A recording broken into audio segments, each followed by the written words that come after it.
Well, let's talk about this, because this is fascinating. I remember very clearly, I think anybody who was alive at the time does, I remember my parents waking me up, and we went down and we watched you guys land on the moon. No, which you was didn't. No, you didn't. What? Because there wasn't any television. There wasn't anybody taking a picture. You watched animation. See, you associated what you saw with... I have very hazy memories. I know.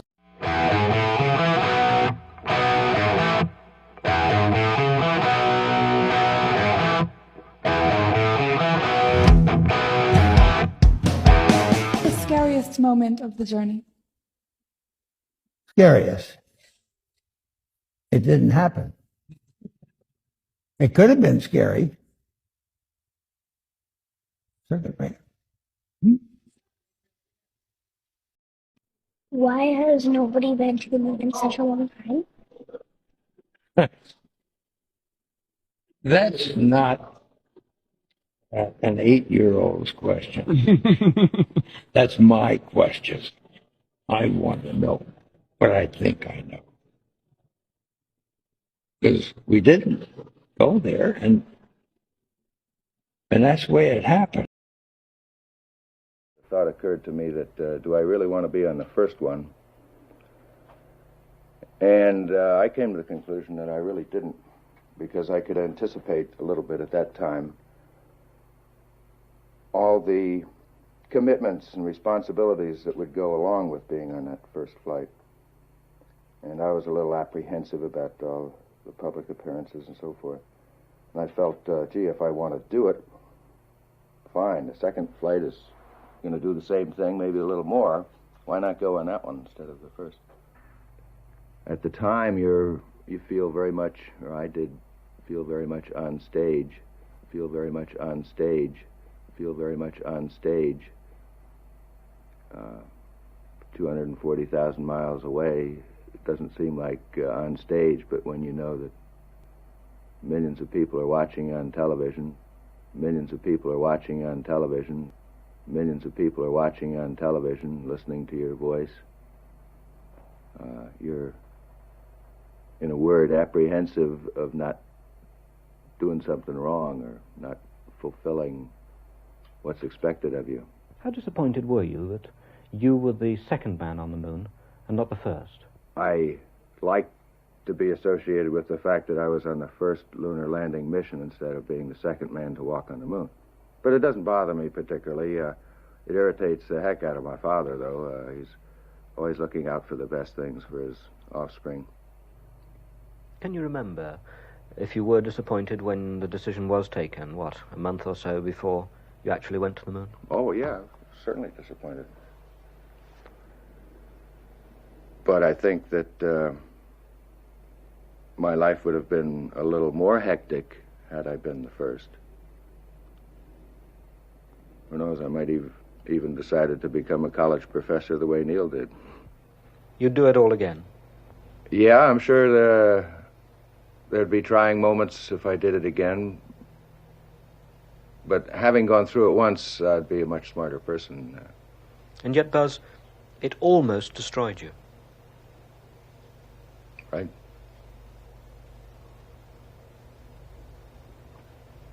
But I think I'm a better man for having experienced it.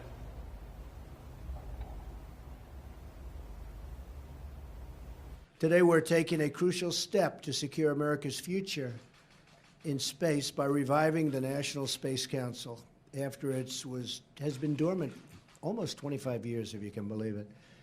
During the campaign, Vice President Pence promised that our administration, because Mike's very much into space, would revive the National Space Council. And with this executive order, we're keeping that promise.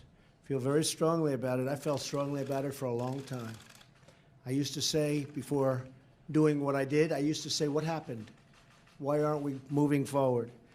Today's announcement sends a clear signal to the world that we are restoring America's proud legacy of leadership in space.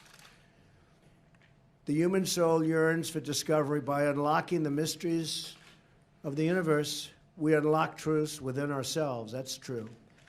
Our journey into space will not only make us stronger and more prosperous, but will unite us behind grand ambitions and bring us all closer together. Wouldn't that be nice? Can you believe that space is going to do that? I thought politics would do that. Well, we'll have to rely on space instead. Every launch into the skies is another step forward toward a future where our differences seem small against the vast expanse of our common humanity.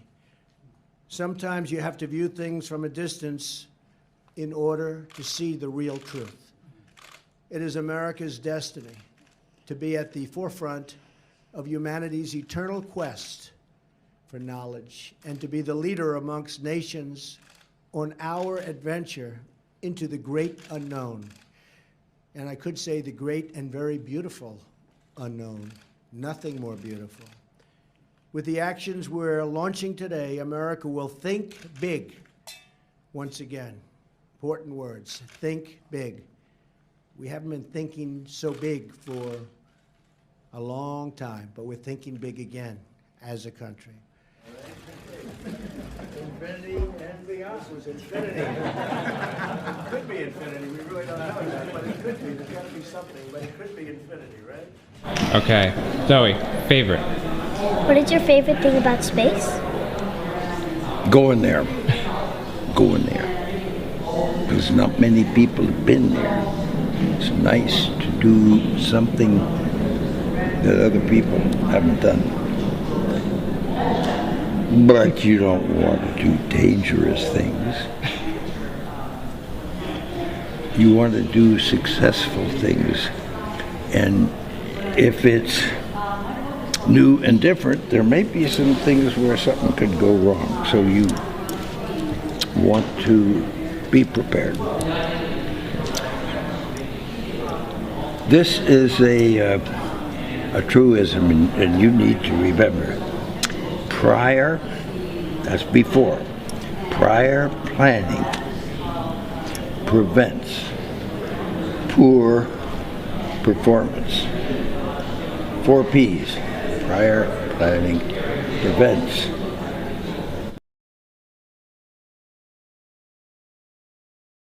No, it's 5. Poor performance. Space is something you got to plan. Scared. Were you a little scared about going to the moon or coming home again? I'm scared because nobody had been there. Because nobody has been there before? But people had gone up and down without staying in orbit. People, dogs and monkeys. People, Russian Yuri Gagarin. Then we'd done a lot of things, but we hadn't really sent people to the moon. So we did send people, and they went around the moon. Then we sent people, another crew, to go around the moon and then practice everything but landing. And then a very fortunate person with many things going right in my life gave Neil Armstrong, Mike Collins, and Buzz Aldrin the opportunity to make an attempt to make the first landing. And all of us want to succeed, and we did. And that's why I'm here. That's one of the reasons I'm here. Because I had the curiosity to want to tell people what it was like. And so I've written several books with someone else about what I've done, and then some children's books to help inspire. And now we've come to welcome you and others who read this book. Welcome to thinking, understanding, imagining what it might be like to get to Mars and then have somebody tell you all the things that are there that you didn't know. And these are books. And books inspire and get interest in people. Zoe, fast. Did it feel like the rocket was fast when it took off? It was very surprising that it was so gentle leaving. And it was a very smooth, slow rocket going up. And once we were in space, then we were floating around. But in getting there, the rocket goes faster and faster, and we're sort of pushed back in the couch. But the rocket sometimes doesn't work, and that's a very dangerous part. So when that part is behind us, then we have successfully gotten this far, but there are always things that can go wrong. But we are optimistic, and so are the people that built this, and that's good to have them really optimistic about what has been built. Don't you like to have somebody that gives you something?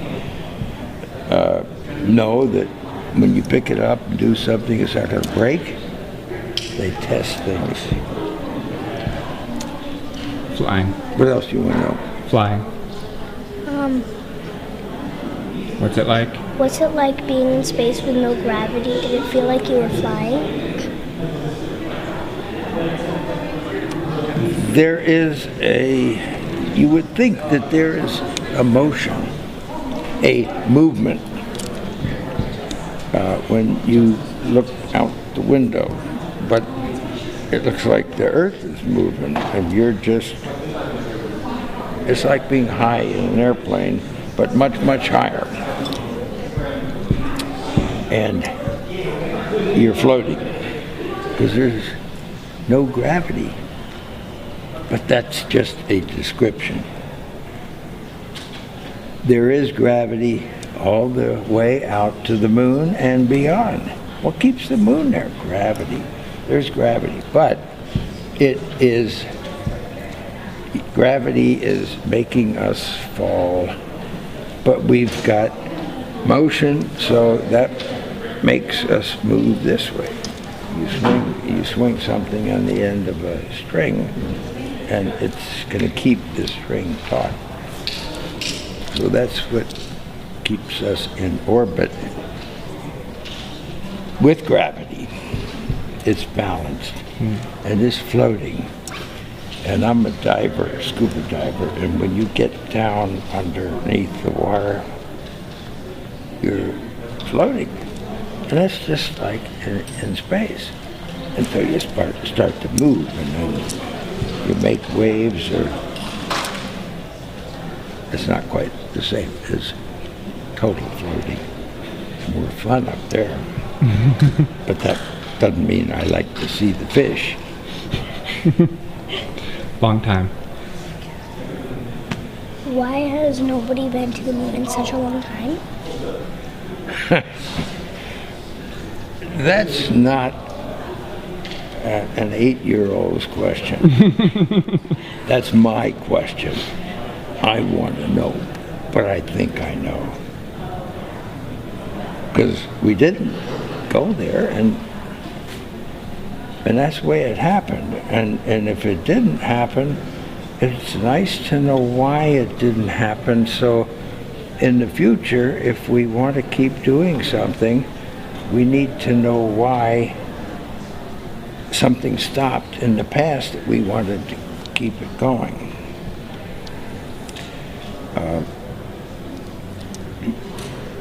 Money is a good thing. If you want to buy new things, new rockets, instead of keep doing the same thing over, then it's going to cost more money. And other things need more money too. So having achieved what the president wanted us to do, and then what thousands, millions of people in America and millions of people around the world. You know, when we toured around the world after we came back, the most fascinating observation was signs that said, we did it. Not just us, not just America, but we, the world, different countries. They felt like they were part of what we were able to do. And that made us feel very good. Home. What would it be like to have a home on the moon or Mars? A home where? On the moon or Mars. I wouldn't want to have a home. I might want to stay on the moon for maybe 6 months. But it's fairly easy to come back to Earth from the moon. If something goes wrong, then you'd like to get back into orbit, and from orbit to come back. It's much easier to come back from the moon. So why don't we do the same thing with the space station? We go up there and people stay for 6 months, a year. That's what we'll probably do at the moon. Now somebody comes back and he may help train other people. He may go back and do it again. But it is not a good place to stay. There's no air. And it gets very hot in the daytime on the moon, because the daytime, when the sun appears to go up, that takes 13, 14 days, and it gets very hot. And then the sun disappears. Now that's not what really happens. What really happens is that you're going around the Earth and you're at some place and you're looking back at the Earth, but the sun is out here, and it's going to be cold, very cold for 14 days because no sun at all, and no air to keep you warm, and no air to breathe, not much water. Without water and soil, kind of hard to grow things. So it's really hard to do things other than be in a spacesuit, go outside, and then come back in to a pressurized home. Not a spacecraft, but something that's bigger. So we'll do that. But it's not going to be as useful and as easy to get back if we're at Mars. Much more difficult, much more expensive, and way in the future, when you're as old as I am, we may want to be thinking about a growing number of people. And if you keep bringing people back, you're not going to have a growing civilization. So that's kind of the ultimate goal. Now, what will they do? Well, we have to keep interesting the people who are paying the bills, or they won't keep paying the bills. So it has to be a growing knowledge. Important. Why do you think going to Mars is important? It's because there's a mountain, and we want to climb the mountain and see what's on the other side. Curiosity. You see something and you like, what makes it work that way? And we want to know what it would be like to live somewhere. Well, we have to send robots, machines, and learn all about what's there before we send people. And then if we send people and bring them back, it's a long ways there, and it's a long ways back, and it's expensive. So if people would like to go there and maybe begin to build up a new settlement like the Pilgrims and the Mayflower, that ship that went to Plymouth Rock. You know that from history? Yeah? Not yet. First grade. Not yet. Well, they came over here on a ship and they landed, but they didn't go back. They came here to settle, to make friends with the Indians. That took a while. And 6. What did you want to be when you were 6? What did I want to? What did you want to be when you were 6? When I was 6? Oh, I thought you were 8. You're 6? Oh.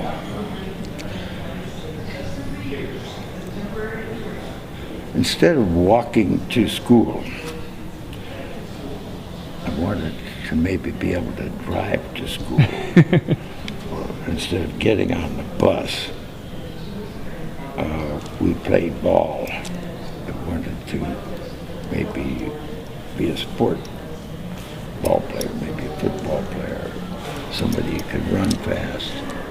I wanted to do sports. And I really, whether I liked it or not, I had to go to school. What was I doing in school? Learning more and more. And grades go from kindergarten to first to second to third, because they get more and more difficult because we can absorb more. And pretty soon there's college and you learn all about lots of things and hope that you can get that much education, because that education will help you live a comfortable life. You may not go to the moon, you may not go to Mars. Education was very, very important in everything I was able to do. And I keep becoming educated by listening to other people and reading books. That's the best way to find out somebody who's written an interesting book. And that's why you came here. That's right. To listen to me, because I wrote an interesting book. How do you know it's interesting? Because somebody selected that book to be. They must know what they're talking about. You gotta rely on other people to help you. Your parents, big help. They'll make sure you go to school. That's right. And don't come home, because they got other things to do at home while you're at school. What do you say, honey? You gotta, you gotta see what people say and see if it's funny, and then laugh. I try and say a lot of funny things. What do you say, Sometimes sweetheart? don't mean them. Zoe, what do you say? Thank you. You are very, very welcome. I'm Buzz Aldrin.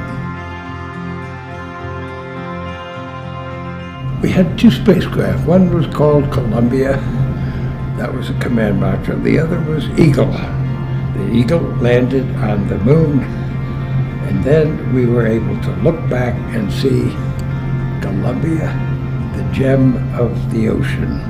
That's the Earth as it looks in space. Beautiful.